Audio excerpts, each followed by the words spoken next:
Thanks, Hunter.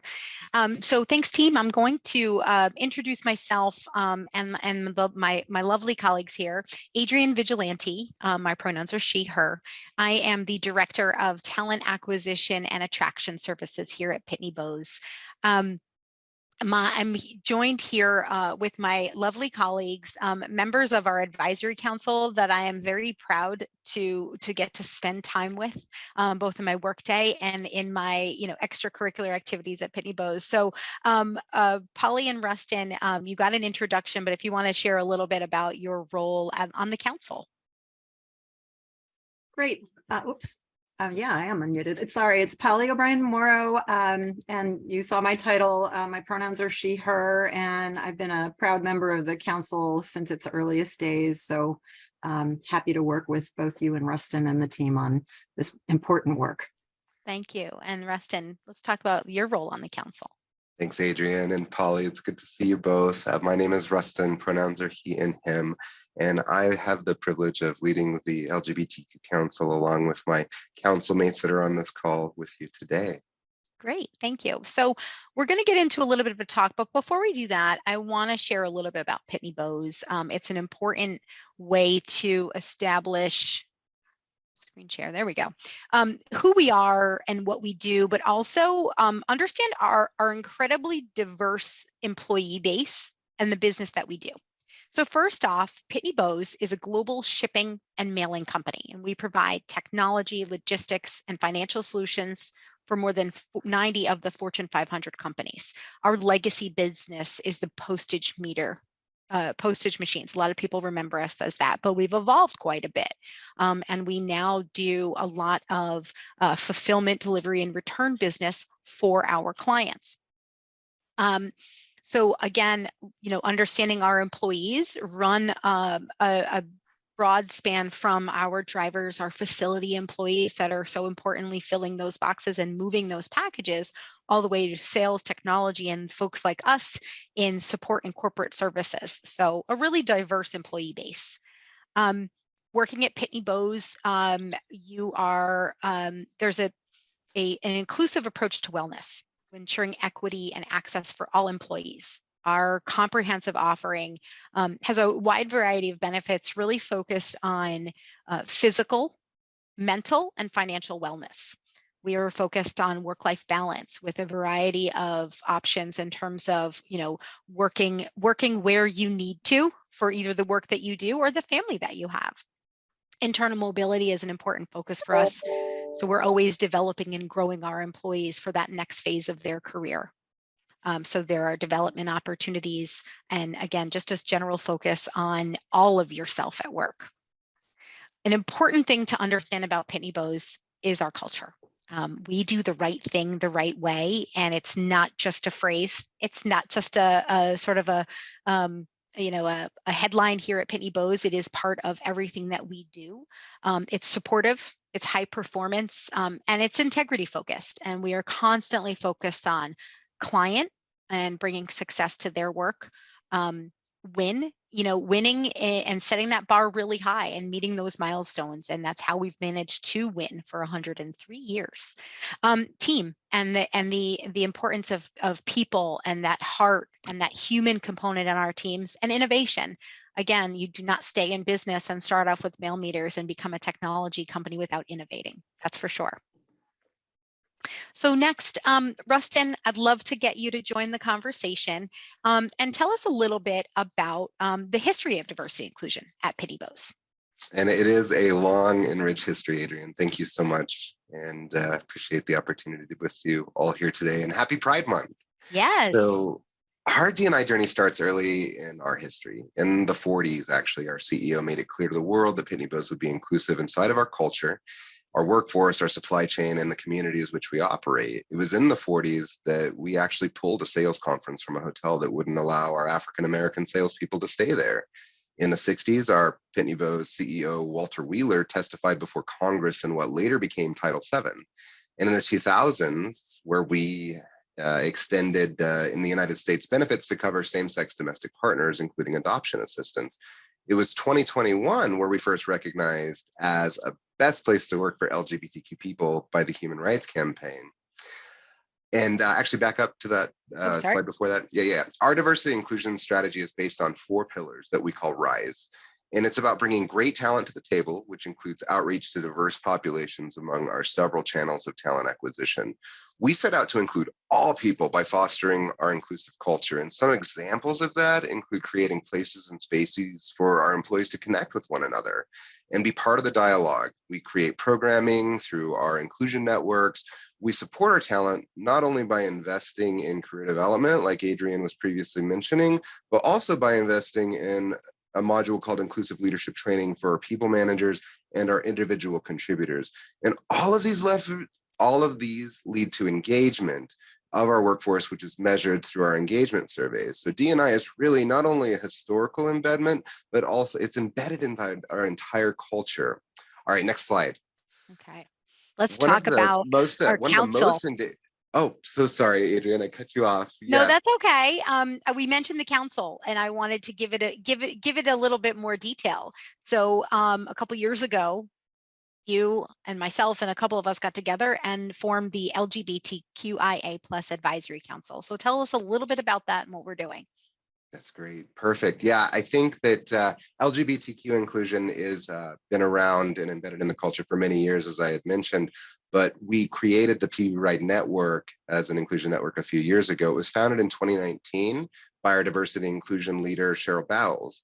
So my journey in this work actually began after hearing her speak at a Pitney Bowes summit in 2018.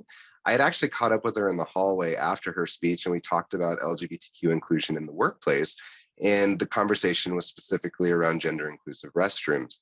It wasn't long after that she reached back out to me and said, hey, we're putting together an editorial series for Pride in 2019.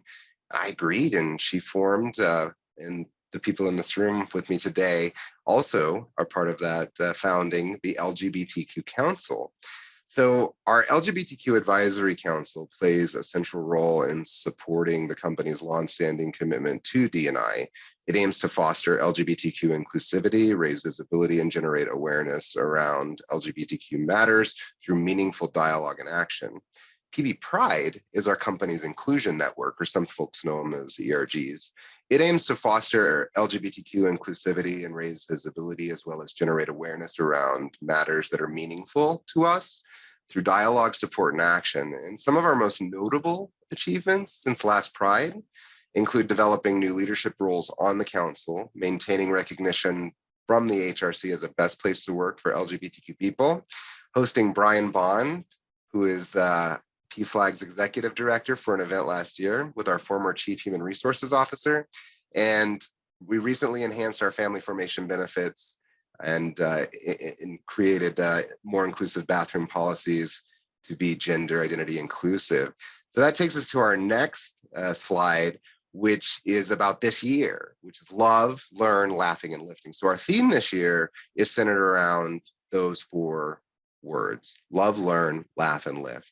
We held a panel earlier this month called The Personal Side of Pride, where our Chief Marketing Officer, Bill Borelli, led a very courageous conversation that include terminology that really lifts up the doing the right thing the right way and who we say we are, by talking about the experiences of employees who identify with the letters B and T inside of the community.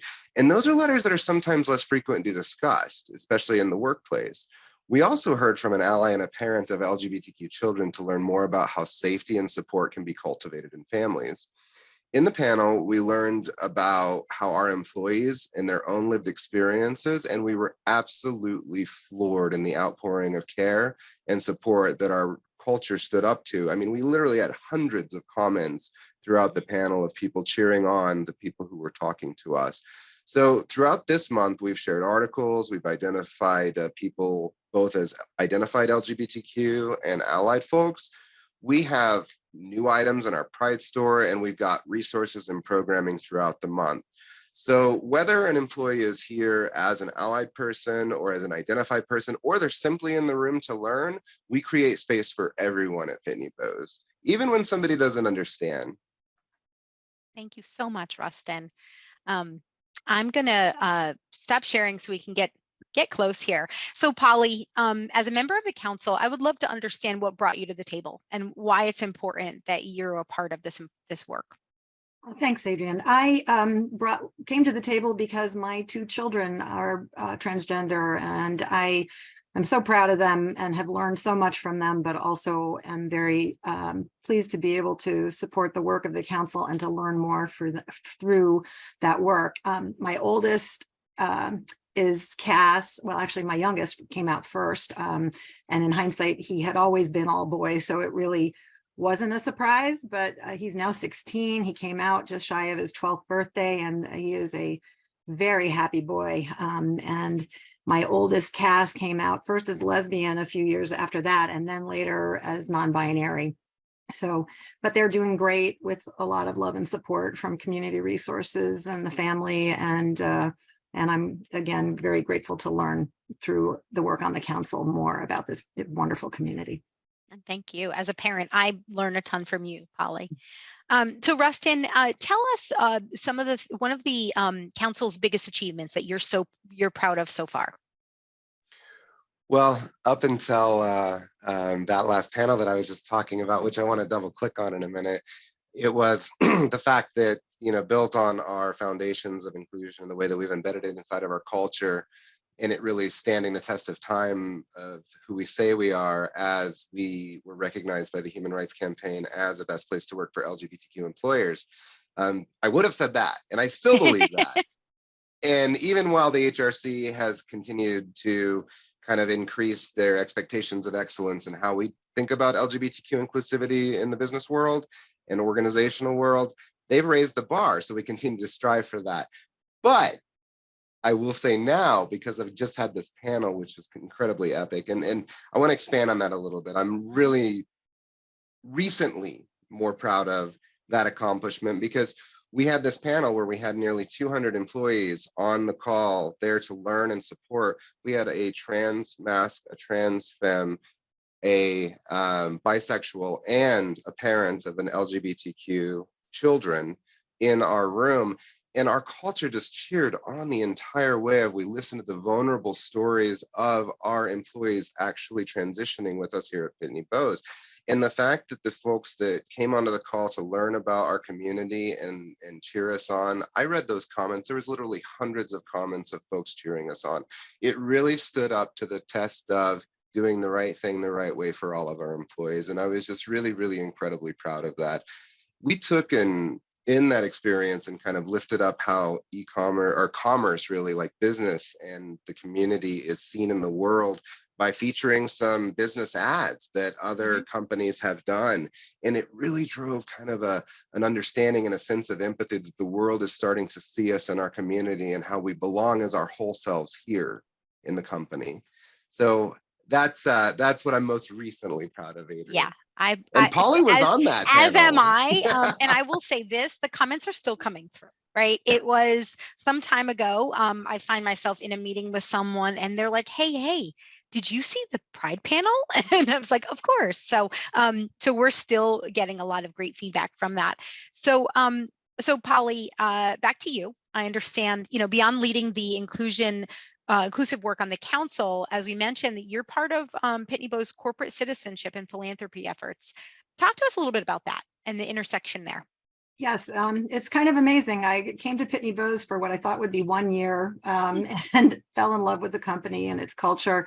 And I saw not only were they environmentally responsible, but there was a woman doing community events and services at the time. I'm like, what a great job. How do you get to do that? That has now evolved into a very global role that I am part of the team. I do our direct literacy and education grant making. I manage our relationships with nonprofits, run our employee giving campaign, and also help oversee all of our fantastic volunteer programs such as Dedication to Education. And I'm grateful that the work has given me a lot of skills to support LGBTQ efforts in my community. I serve as a board member and development co-chair for Stanford Pride. I'm a founding board member of PFLAG Stanford, which is brand new and very exciting. And I'm also grateful to be able to support LGBTQ youth through the foundation's direct grants program, as well as matching gifts and volunteer grants. One of the grants that I'm really proud, actually it's 2 grants now, but the Governor's Prevention Partnership in Connecticut, which builds capacity of youth mentoring programs. We gave them a grant to help them be more inclusive and supportive of LGBTQ youth. And the expertise that they built and documented has also been shared nationally through that organization's work with mentor.org. So lots to be proud of and happy to be in this role. Yeah, very exciting. It's great to come to work and be able to help people. So Rustin, to you, we talk about supporting employees in times of need. Tell us a little bit about how we support bringing your whole self to work.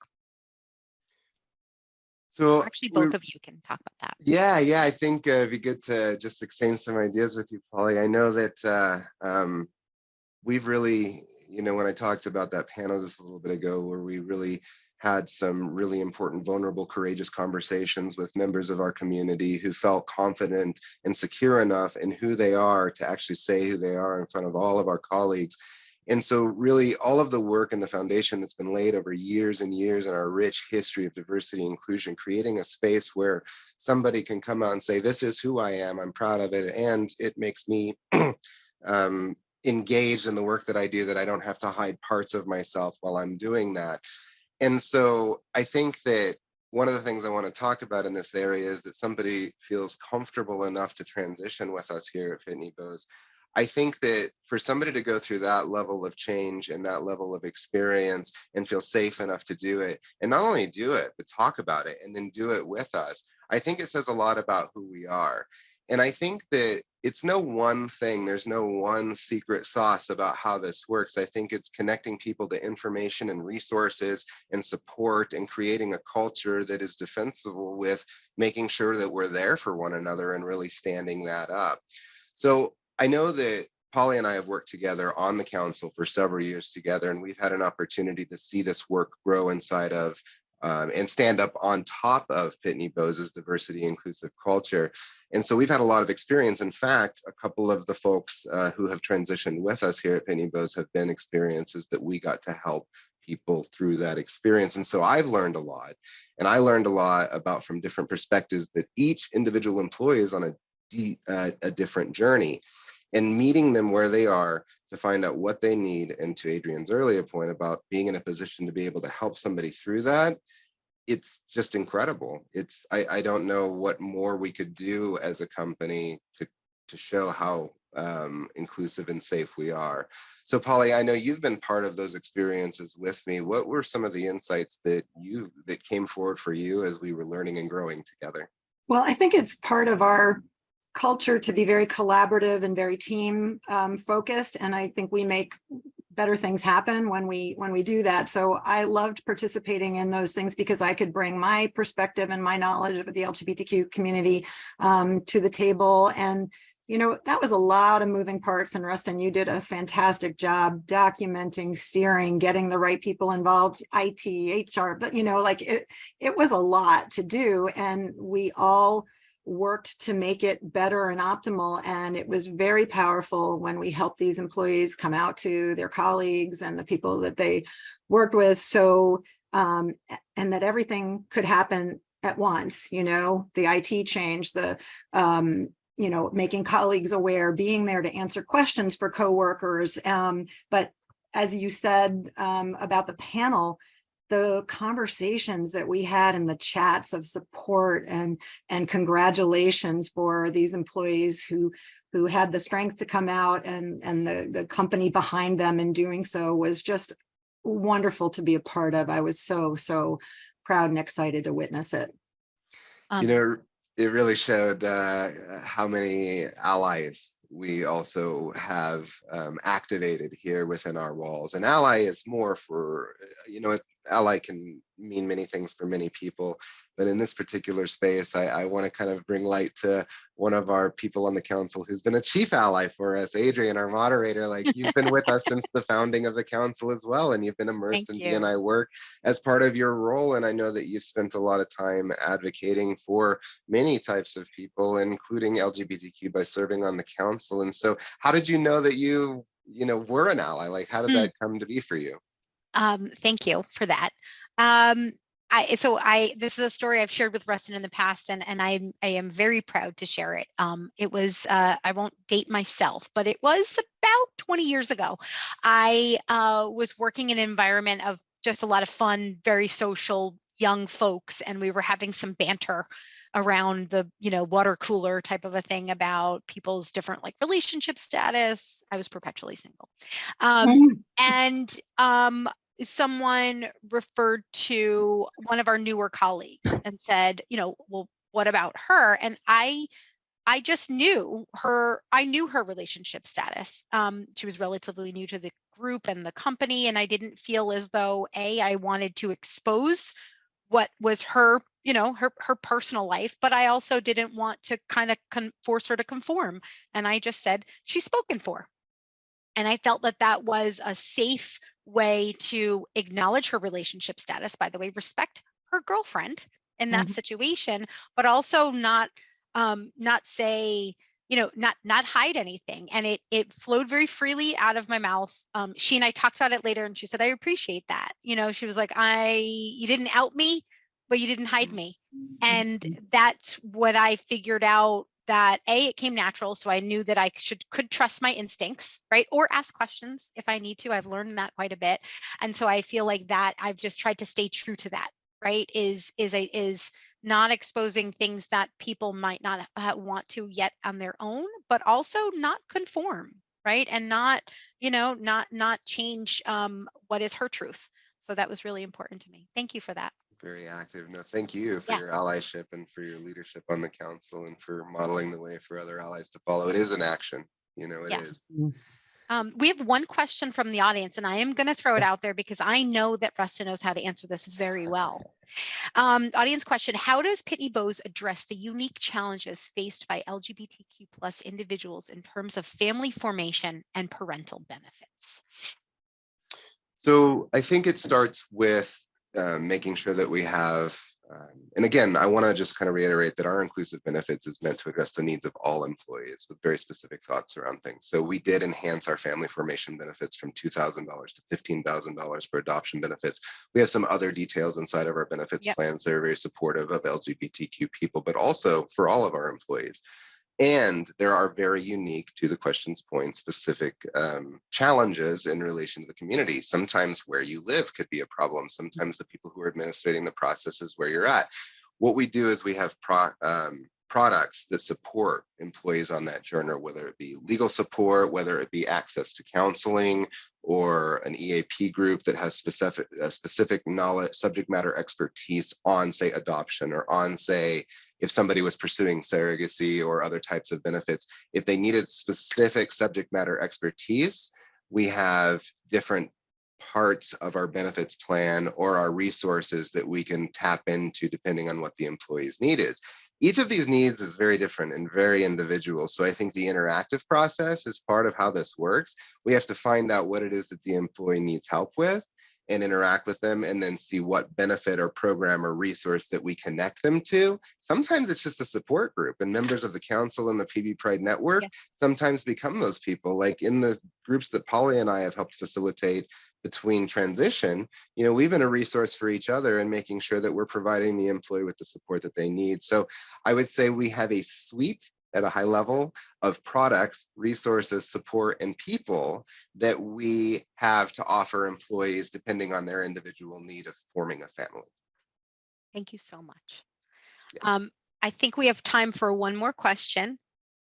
And for both of you, all of us, what's next for the council?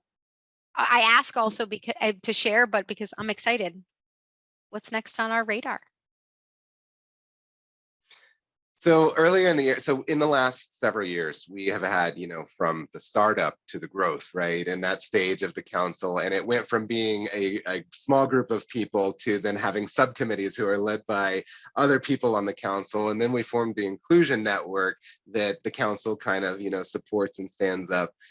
So really we had the council that evolved into a leadership kind of position, and the Pride Network that is all employees at Pitney Bowes that are welcome to. And those are the two main, what we'll call the inclusion network as a whole. What's next is, now that we've gotten to a certain place, we've become a best place to work for LGBTQ employers because of the things that we've been able to stand up on in our history and our culture that really laid the foundation for us to be able to stand that up.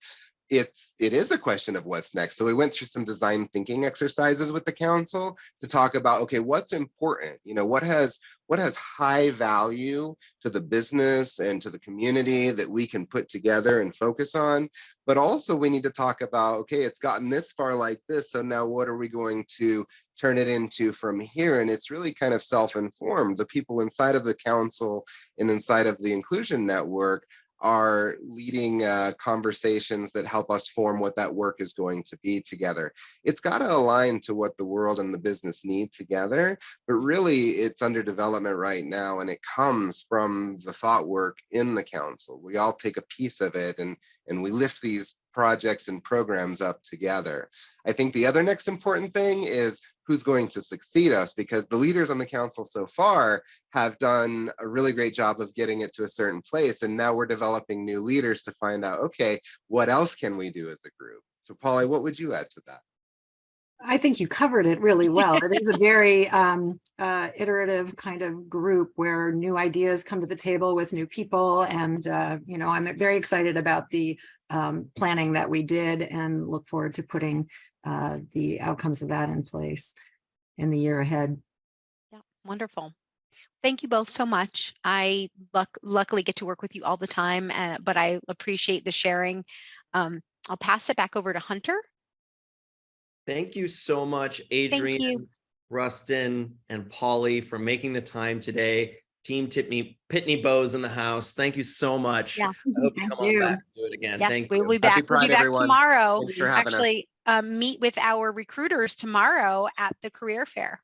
Yes, perfect. I love a plug. That was always. So, join us tomorrow Yes. at the virtual job fair. And thank you, Power to Fly team. Yes. Thanks, Check it out. Nice to see you tomorrow. Take care. See ya. Bye now.